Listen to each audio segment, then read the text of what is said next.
Doctor Ayyathan Gopalan. കേരളത്തിലെ രാജാറാം മോഹൻ റോയ് എന്നാണ് doctor Ayyathan Gopalan അറിയപ്പെടുന്നത്. കാരണം രാജാറാം മോഹൻ റോയിയുടെ ബ്രഹ്മസമാജത്തിന്റെ ഐഡിയോളജീസ് എല്ലാം തന്നെ ഡോക്ടർ അയ്യത്താൻ ഗോപാലൻ ഫോളോ ചെയ്തിരുന്നു. അതിന്റെ ഭാഗമായി 1898 കോഴിക്കോടും 1924 ആലപ്പുഴയിലും ഇദ്ദേഹം ബ്രഹ്മസമാജത്തിന്റെ ശാഖ സ്ഥാപിച്ചു. മാത്രമല്ല ബ്രഹ്മസമാജത്തിന്റെ ബൈബിൾ എന്നറിയപ്പെടുന്ന ബ്രഹ്മധർമ്മ മലയാളത്തിലേക്ക് ട്രാൻസ്ലേറ്റ് ചെയ്തതും ഡോക്ടർ അയ്യത്താൻ ഗോപാലനാകുന്നു. ബ്രഹ്മസമാജത്തിന്റെ ഐഡിയോളജീസ് പറയാം: വിഗ്രഹാരാധനയെ എതിർക്കുക, സ്ത്രീ വിദ്യാഭ്യാസത്തെയും മിശ്രഭോജനത്തെയും പ്രോത്സാഹിപ്പിക്കുക, ഐക്യത്തിനെതിരെ നിലകൊള്ളുക എന്നിവയെല്ലാമാകുന്നു ബ്രഹ്മ സമാജത്തിന്റെ ഐഡിയോളജീസ്. ഡോക്ടർ അയ്യത്താൻ ഗോപാലനെ ദാസർജി എന്ന പേരിലും അറിയപ്പെട്ടിരുന്നു.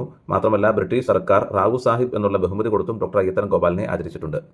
1861 മുതൽ 1945 വരെയാകുന്നു ഡോക്ടർ അയ്യത്താൻ ഗോപാലന്റെ ജീവിത കാലഘട്ടം. അതായത് 84 വയസ്സ് വരെയാണ് അദ്ദേഹം ജീവിച്ചത്. പിന്നെ ഇദ്ദേഹത്തിന്റെ ചെറുപ്പത്തിലുള്ള എക്സ്പീരിയൻസ് പറയുകയാണെങ്കിൽ ജാതിയുടെ പ്രതീകമായ കുടുമ മുറിച്ചു കളഞ്ഞതിന്റെ പേരിൽ വീട്ടിൽ നിന്നും ഇദ്ദേഹത്തെ പുറത്താക്കിയിട്ടുണ്ട്.